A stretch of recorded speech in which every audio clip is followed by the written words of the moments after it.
بات ہے، مجھے لگتا ہے کہ اس طرح کے ایونٹس ہونے چاہیے تاکہ جو بھی ہمارے میڈیکوز ہیں، چاہے وہ ڈاکٹر بن چکے ہیں، چاہے بننے جا رہے ہیں، تو ان کے لیے بہت سٹریسفل لائف رہتی ہے. چاہے آپ اسٹوڈنٹ ہو تو بہت پڑھائی کا پریشر رہتا ہے، یا آپ اگر ڈاکٹر بھی بنے ہوئے ہوں، کتنے بھی بڑے آپ ڈاکٹر ہو، لیکن پریشر بہت رہتا ہے، سٹریس بہت رہتا ہے. تو مجھے لگتا ہے یہ ایک بہت اچھی شروعات ہے. اس طرح کے پروگرامز یہ کرتے رہتے ہیں، آگے بھی کرنے چاہیے. بلکہ میں سمجھتی ہوں صرف اس میں اسٹوڈنٹ حصہ نہ لے، بلکہ جو ڈاکٹرز ہیں وہ بھی حصہ لے.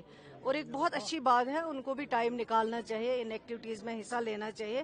اور مجھے لگتا ہے کہ سب سے امپورٹنٹ ہے، اگر آپ مینٹلی فٹ رہیں گے تبھی آپ آگے جا کے کوئی بھی گول جو ہے اس کو اچیو کر سکیں گے. مین مقصد یہ ہے. اور میں کوشش کروں گی کہ یہ جو پلے گراؤنڈ ہے بہت اچھا گراؤنڈ ہے، آپ بھی دیکھ رہے ہیں، اس کو اور زیادہ خوبصورت بنانے کی، تاکہ یہاں جو بھی بچے کھیلنے کے لیے آتے ہیں ہمارے اسٹوڈنٹس، ان کو اچھا ماحول ملے، پلے گراؤنڈ خوبصورت ملے، اور وہ اور زیادہ کھیل کی طرف اٹریکٹ ہو سکے.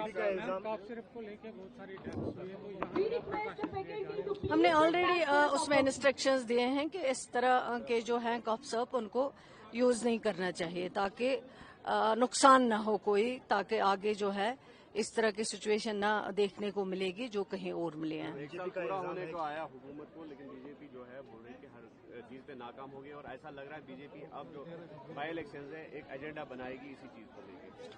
آپ کیا ان کے لیے یہاں پہ مطلب آپ ان کے لیے یہاں پہ کمپین کر رہے ہو کہ وہ کیا کرنے جا رہے ہیں؟ انہوں نے آپ سے پہلے مشورہ کیا ہے کہ وہ کیا کرنے جا رہے ہیں. لیکن میں یہی بتاؤں گی کہ بی جے پی کے بھی 28 MLA ہیں، وہ اپنا رپورٹ کارڈ دے دینا. انہوں نے ایک سال میں اپنی کانسٹیٹوئنسیز میں کیا کیا کر پائے وہ. اور گورنمنٹ تو دلی میں ان کی وہاں سے پیسہ آتا ہے، وہاں سے پروجیکٹس اپروو ہونے ہوتے ہیں.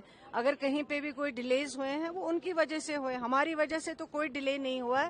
اور ہمیں خوشی ہے کہ ایک سال میں اس سرکار نے، جس سرکار کی قیادت honourable chief minister Omar Abdullah صاحب کر رہے ہیں، اتنا زیادہ اچیو کیا ہے. اپنے لیول پہ مشکلیں بھی بہت تھی، کام نہ کرنے کے لیے بہت تنگ کیا گیا ہے، لیکن میں سمجھتی ہوں پھر بھی ہم نے جو اچیو کیا ہے، ہر ایک ڈپارٹمنٹ کو اگر ہم آپ کو فگر یہاں پہ دے دیں گے تو جو کام شاید وہ اپنے دور میں، جب یہاں ان کا دور چل رہا تھا 10 برسوں میں، وہ اس کا جواب دے دیں. ہم سے 1 سال کا جواب کیا مانگ رہے ہیں وہ؟ پہلے تو میں ان کو 10 سال کا جواب مانگتی ہوں کہ 10 سال میں انہوں نے کیا کیا ہے.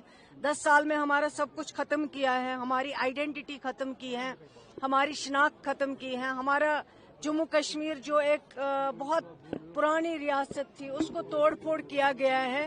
اور وہ توڑ پھوڑ جو کی گئی ہے، اب ریاست جموں کشمیر جو ایک پرانی ریاست تھی، اس ریاست کو ان کو جموں کشمیر کے لوگوں کو جلد از جلد واپس کرنا چاہیے.